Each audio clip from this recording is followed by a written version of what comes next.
इतिहास से भी पुरानी नगरी काशी यानी वाराणसी अलौकिक ज्ञान, धर्म, संस्कृति, आध्यात्म और शिक्षा का प्रमुख केंद्र रही है। काशी को स्कंद पुराण में ब्रह्म रसायन कहा गया है। अपनी विशेषताओं के कारण काशी में संपूर्ण भारत की धार्मिक, आध्यात्मिक और सांस्कृतिक झलक देखने को मिलती है।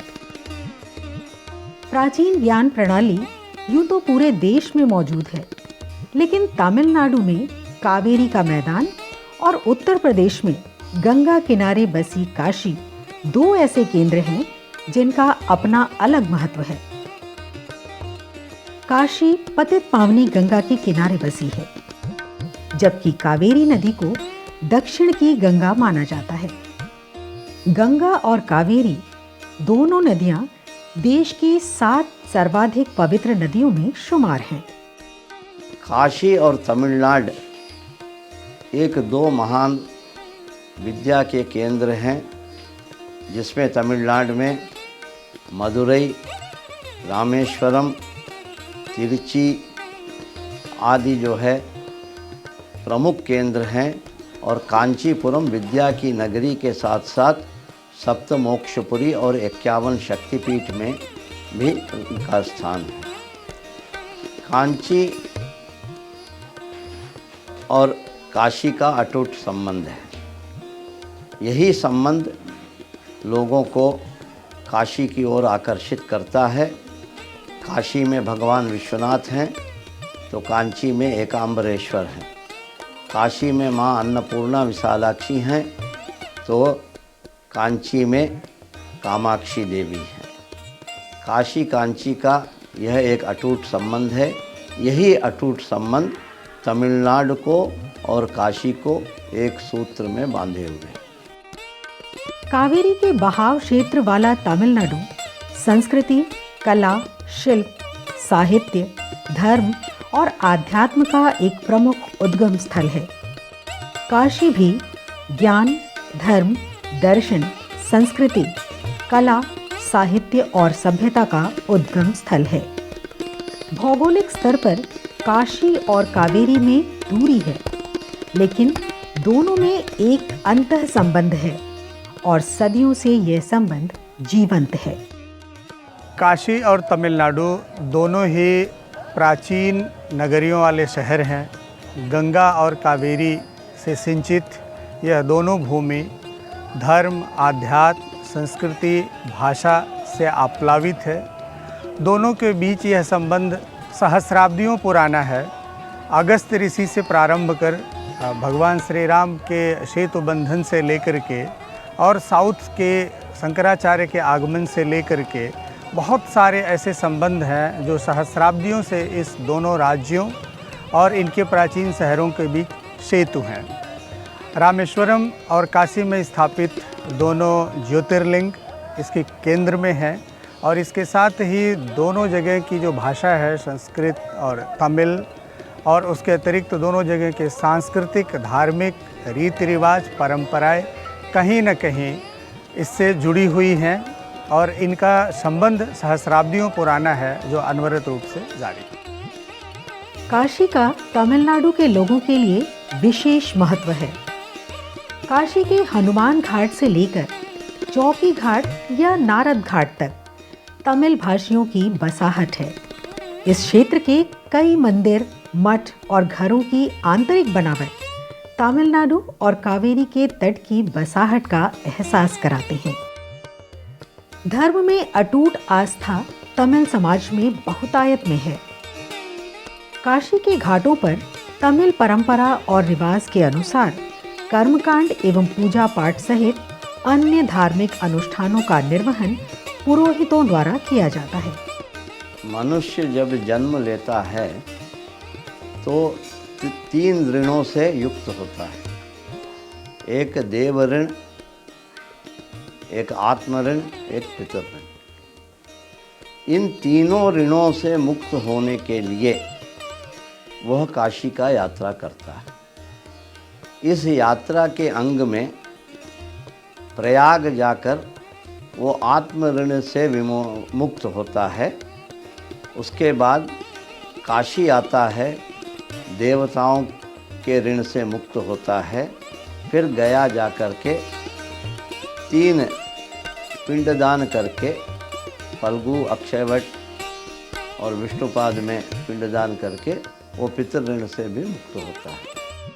उंचुवर्ती भजन परंपरा का अंग है, जिसमें नाम संकीर्तन के साथ नगर में घूमकर कच्चे अन्न का भिक्षाटन किया जाता है। इस भिक्षाटन में प्राप्त अन्न को उन मंदिरों को दान स्वरूप देते हैं जहां भोग का साधन नहीं है।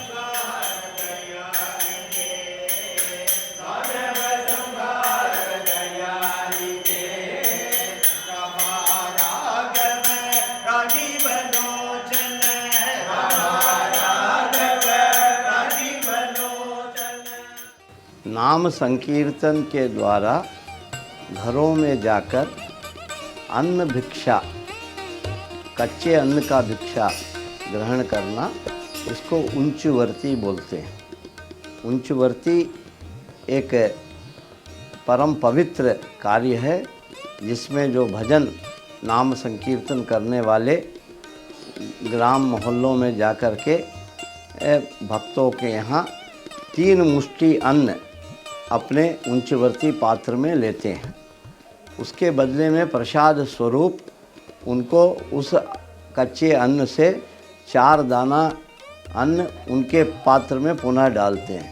इसका तात्पर्य ये है कि आप जो दान दे रहे हैं वो लोक कल्याणार्थ है, और हम जो आपको दे रहे हैं ये भगवान आपको आशीर्वाद देते हुए आपके घर में धन धान्य की समृद्धि बनी रहे, ये एक कामना है।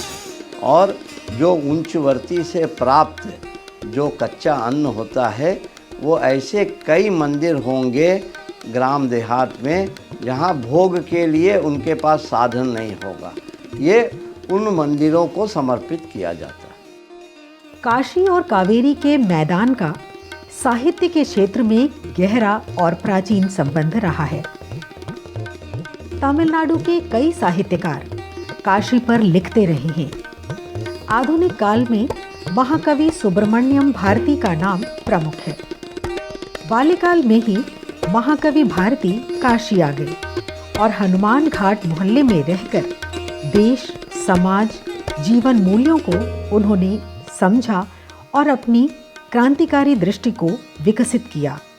गंगे नदी पुरत गोदमै पंडम, कावेरी वेट्रिलकी मार कोल्लुवोम, सिंग मराठियर्दम कविதை கொண்டு சேரத்து தந்தங்கள் பரிசளிப்போம், காஷி நகர் புலவர் பேசுமுறைந்தான், காஞ்சியில் கேட்பதற்கோர் கருவி செய்வோம், ராஜபுத்தானத்து வீரர் தமக்கு நல்லிய கன்னடத்து தங்கமளிப்போம்। गंगई नदी पुरत गोदमै पंडम, कावेरी वेट्रिले की मार कोल्लुमम। महाकवि सुब्रमण्यम भारती जी ने उसी समय कह दिया था कि उत्तर भारत में गेहूं की उपज होती है, उसे आप कावेरी तक पहुंचाइए और वहाँ की जो मीठे पान है वो उत्तर भारत तक पहुंचाइए। और इस आयात निर्यात का कार्य का सपना उन्होंने उसी समय देख लिया था। और चंद्रमंडल ते कंड तेलिवम, उन्होंने चंद्रमंडल तक जाने का सपना उसी क्षण उसी समय देख लिया था जब वो 100 वर्ष के पहले की बात है, और आज हम लोग मंगल ग्रह तक होकर आ गए। काशी में ही महाकवि भारती के मन में नारी स्वतंत्रता की भावना पनपी और उन्होंने नारी को शक्ति के रूप में स्वीकार किया। महाकवि भारती की यह चेतना लोगों की सोच में बदलाव का वाहक बनी। महाकवि सुब्रमण्यम भारती जी की मुलाकात सिस्टर निवेदिता, जो स्वामी विवेकानंद जी की शिष्या थी, उनकी मुलाकात कलकत्ता में हुई। अक्सर ही सिस्टर निवेदिता जी काशी आया जाया करती थी।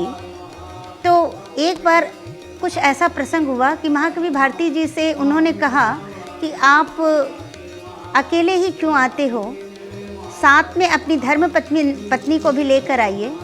तो इससे वो इंस्पायर होके, प्रभावित होकर वो नारी स्वातंत्र्य के ऊपर ही लिखना शुरू कर दिए और बाल विवाह के विरोध में भी उन्होंने काफ़ी कुछ लिखा। काशी और तमिलनाडु का सांगीतिक रिश्ता बहुत पुराना और प्रगाढ़ है। काशी संगीत का प्रमुख केंद्र है।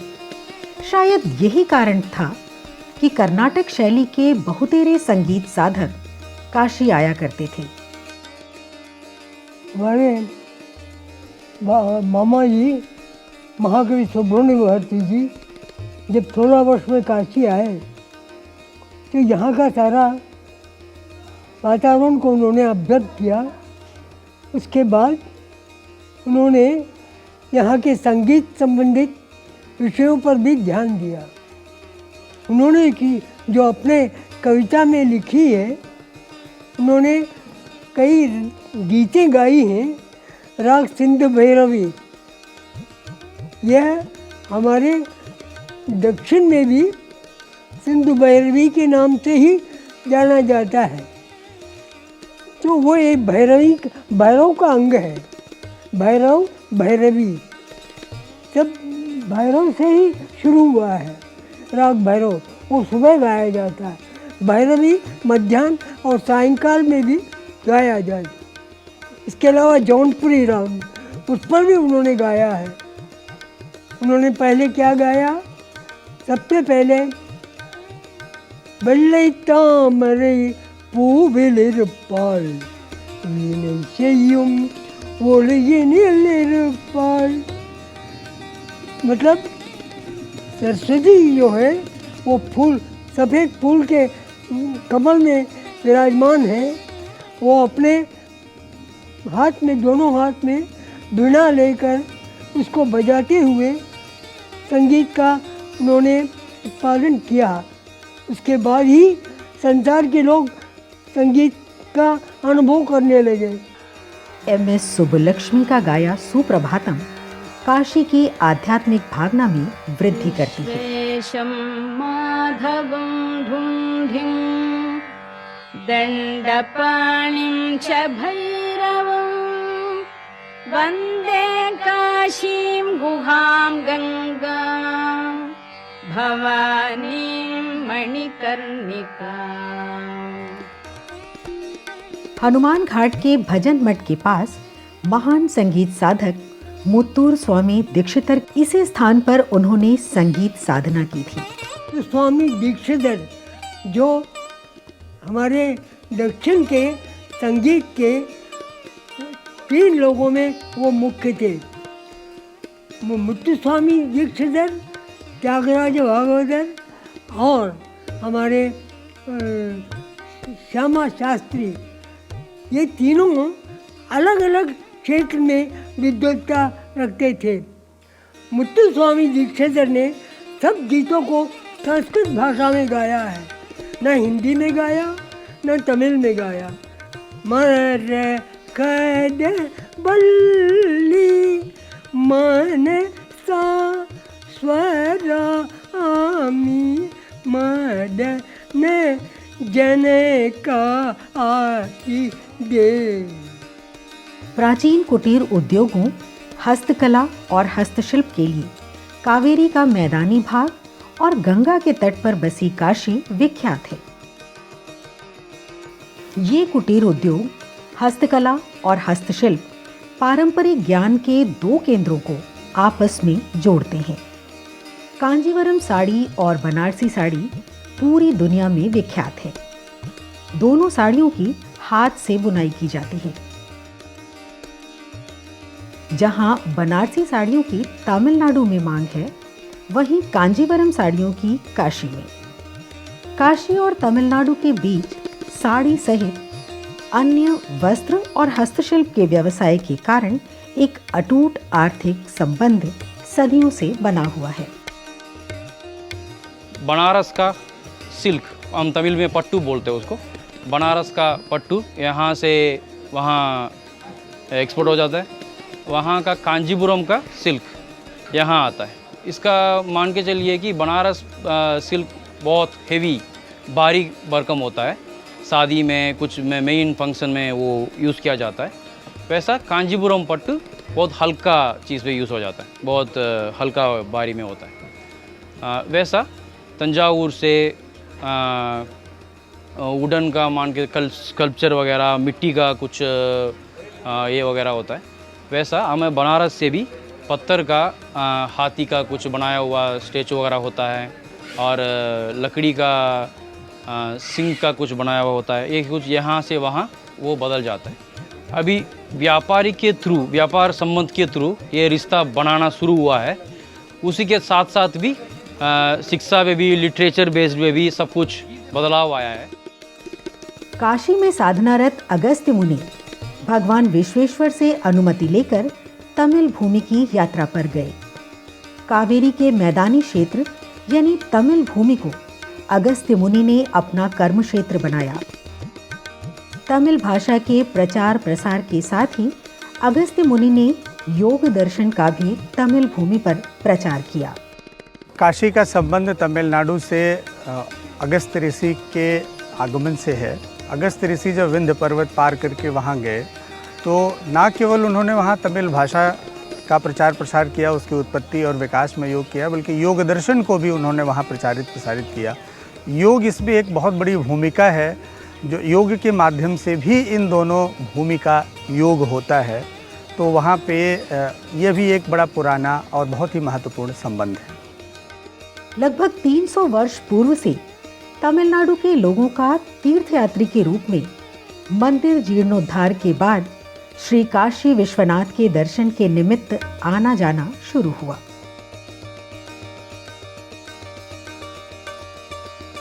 उसी दौरान कई परिवार काशी में बस गए और तमिल जीवन शैली के साथ काशी की जीवन शैली को भी उन परिवारों ने आत्मसात कर लिया। महारानी अहिल्याबाई होलकर द्वारा 1777-78 में काशी विश्वनाथ मंदिर के पुनरुद्धार के बाद काशी के प्रति लोगों का आकर्षण बढ़ने लगा। दक्षिण भारत, विशेषकर तमिलनाडु के सुदूर जिलों से लोगों का आने का क्रम शुरू हुआ। सर्वप्रथम यहाँ संस्थाएं आईं। संस्थाओं के आने के बाद परिवारी जन भी आना शुरू हुए। कुछ लोग यहाँ पौरोहित्य के कार्य के लिए आए, कुछ लोग व्यवसाय करने के उद्देश्य से यहाँ आए, जो काशी में ही बस गए और अपने मूल संस्कृति को अपनाते हुए अपनी परंपराओं को उसी तरह अक्षुण्ण रखते हुए काशी को उन्होंने आत्मसात किया और काशी की जो परंपराएं हैं, जो संस्कृति है, उसको भी अपनाया और जो है कि उसका पालन भी किया।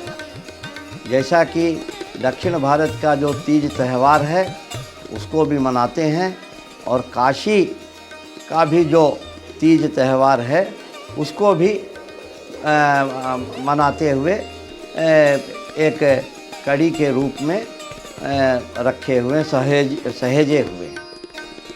सामाजिक और सांस्कृतिक अंतर संबंधों, सहयोग और एक दूसरे की भावनाओं को सम्मान देने के कारण काशी और तमिलनाडु के बीच मजबूत संबंध स्थापित हुए हैं। வாரணாசி அண்ட் தஞ்சாவூர் தமிழகத்துக்கும் இதுக்கும் நிறையா ரிலேஷன்ஷிப் இருக்குது. எப்படி இருக்குது அப்படின்னா வந்து ஏதான ஒரு பரிகிரகமாகட்டும், ஒரு முக்தி அடைகிறதாகட்டும், ஒரு டெம்பிள் விஷயமாகட்டும், சிவாலயமாகட்டும், ஸ்டார்ட் பண்ணுறதே வந்து ராமேஸ்வரம் டு காசின்னு சொல்லுவாங்க. ஸோ அப்படிங்கிறப்ப இந்த வாரணாசிங்கிறது எப்படி சொல்கிறதுன்னு தெரியல, குட் பிளேஸ். அதுவும் இல்லாமல் என்னென்னா எவ்வளோ கஷ்டங்களை, தன்னுடைய கஷ்டங்கள் எல்லாம் இங்கே வந்து அவங்கவுங்க நிவர்த்தி பண்ணிவிட்டு ஒவ்வொரு தடவையும் பெரிய பெரிய காரியங்களுக்கெல்லாம் வந்து காரியங்கள் பண்ணி முன்னோர்கள் வந்து இந்த வேதியெல்லாம் பண்ணிக்கிறது, அந்த மாதிரிலாம் பண்ணுறது இந்த காசியில் தான். தன்னுடைய பாவங்களை இந்த இடத்துல தான் வந்து தொலைக்கிறாங்க. இந்த கங்கையில் அவங்க ஸ்நானம் பண்ணிட்டு தான் வந்து எல்லாத்தையும் வந்து தொடங்குறாங்க. அந்தளவுக்கு இந்த கங்கைக்கு ஒரு எஃபெக்ட் உண்டு. அது வந்து ராமேஸ்வரம் டு காசி, காசி டு ராமேஸ்வரம்ங்கிறது சவுத்தில் சொல்லுவாங்க. காசிக்கு வந்தாலே முக்தி அப்படின்னு சொல்லுவாங்க. ஏன்னா இந்த இடத்துல அவ்வளோ ஒரு பவர்ஃபுல் காட் காசி விஸ்வேஸ்வரர் இருக்கார். இது ஒரு அனுகிரகமான ஒரு இடம், வேறு எங்கேயுமே கிடையாது. இதுதான் வந்து பவர்ஃபுல் பிளேஸ். திஸ் இஸ் எப்படி சொல்கிறது தெரியல, வந்து இந்த இடத்துல இருந்தாவே ரொம்ப ஹாப்பியாக இருக்குது. எல்லா பாவங்களும் அழிஞ்சு சந்தோஷமாக இருக்குது, மனசு ரொம்ப திருப்தியாக இருக்குது. இந்த சந்தோஷத்தை நான் இந்த இடத்துல ஃபீல் பண்ணேன். तमिलनाडु के विभिन्न मठों, आश्रमों की शाखाएं और कुछ मंदिर काशी में मौजूद हैं, जो द्रविड़ स्थापत्य कला और भव्यता के लिए जाने जाते हैं। मठों मंदिरों में द्रविड़ परंपरा के अनुसार पूजा अर्चना आरती काशीवासियों को तमिलनाडु में होने का एहसास कराती है। ये अनुभूति गंगा और कावेरी की पवित्रता और दोनों नदियों में लोगों की आस्था और श्रद्धा के कारण ही संभव है।